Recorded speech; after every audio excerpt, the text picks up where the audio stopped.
Hello বন্ধুরা, আশা করি সবাই ভালো আছেন। আজকের ভিডিওতে দেখাবো মোটরে পানি ঢুকলে কিভাবে সার্ভিসিং করতে হয়, কিভাবে ঠিক করে আবার পুনরায় চালু করতে হয়। দেখুন, নোংরা মোটরকে আমরা কিভাবে পরিষ্কার করে বার্নিশ করে হিটিং করে আবার সেটিং করে পানি তুলে আপনাদেরকে দেখাবো। তো আজকের এই ভিডিওটি যদি দেখতে চান, পুরো ভিডিওটি দেখতে থাকুন, তাহলে আপনারা কিন্তু শিখে যাবেন কিভাবে মোটরটি সার্ভিসিং করলাম, কিভাবে মেরামত করলাম।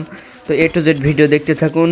আমরা প্রথমে মোটরটি খুলে নিব। দেখতেই পাইলেন প্রথম বেলায় পানিতে একবারে ডুবেছিল মোটর, কিন্তু এভাবে করে আমরা আস্তে আস্তে মোটরটি 8টি নাট আছে, নাট খুলে আমরা এই কাঠ দিয়ে আস্তে আস্তে মেরে কিন্তু মোটরের রোটার বের করব।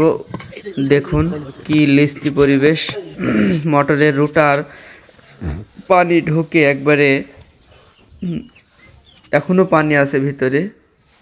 মোটর কিন্তু নোংরাতে পরিপূর্ণ। এই মোটরকে যে আমরা স্টার্ট করে চালাইছি, এটা হলো মোটরওয়ালার ভাগ্য। এটাকে না বেঁধে আমরা কিন্তু পরিষ্কার করে দিছি। তো সেই ভিডিওটি আপনারা দেখবেন। আপনারা এমন পরিস্থিতিতে পড়লে এই কাজগুলো করলে কিন্তু মোটর আবার চালু করতে পারবেন।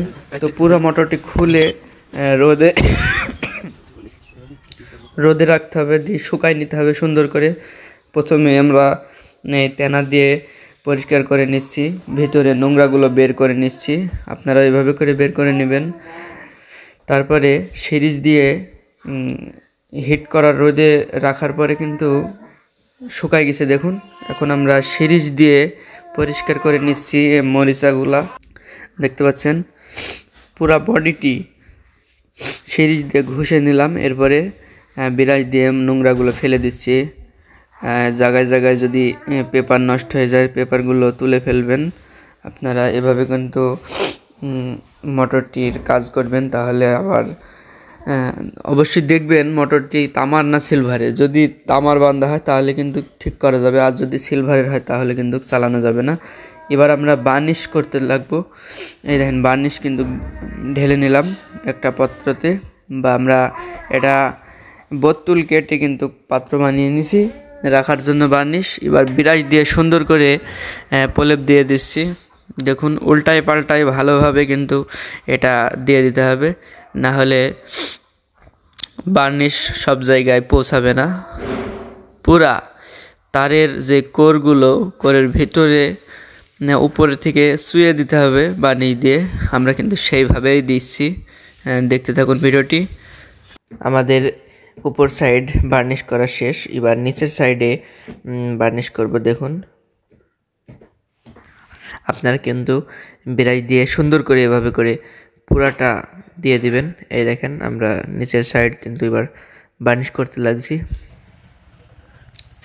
ভিডিওটি অনেক লং হয়ে যাবে, এর জন্য আমরা স্পিড বাড়াই দিয়েছি একটু। বিরাশ দিয়ে পুরা তারের উপরে কিন্তু প্রলেপ দিয়ে নেবেন।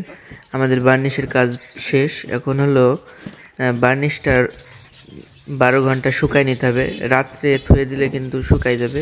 আর যারা দ্রুত করতে যাচ্ছেন তারা 200 ওয়াট বল দিলে কিন্তু শুকাই যাবে। আর এইভাবে করে পুরো কোরগুলো হ্যাস্কো ব্লেড দিয়ে বার্নিশের যে প্রলেপ ছিল সেগুলো তুলে নিতে হবে, তাহলে ম্যাগনেটিক ভালো হয়। এই দেখেন, এরপরে সিরিজ দিয়ে ঘষে নিতে হবে। আপনারা কিন্তু এভাবে করে ঘষে নিতে পারেন। দেখতে পাচ্ছেন সুন্দর করে সিরিজ মারা হচ্ছে। কোরকে একবারে পরিষ্কার করে চকচকা করে নিতে হবে। এরপরে থিনার বা পেট্রোল দিয়ে সুন্দর করে মুছে নিতে হবে যেন নোংরা না থাকে। তারপরে আমরা রোটারটি ঢোকায় নিচ্ছি। এবার নাটগুলো টাইট করে দেব। তারপরে আপনাদেরকে পানি তুলে দেখাবো চেক করে। A to Z কাজ কিন্তু আপনারা শিখে নেবেন এই ভিডিওটি দেখলেই।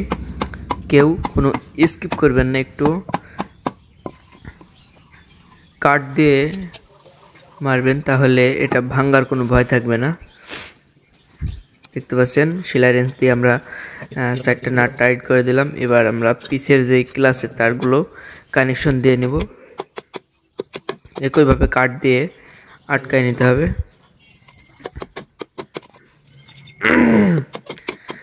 আমাদের নাটগুলো কিন্তু ভিড়াই নিতে হবে। এবার দেখতে পাচ্ছেন সুন্দরভাবে নাটগুলো লাগিয়ে নেওয়া হচ্ছে।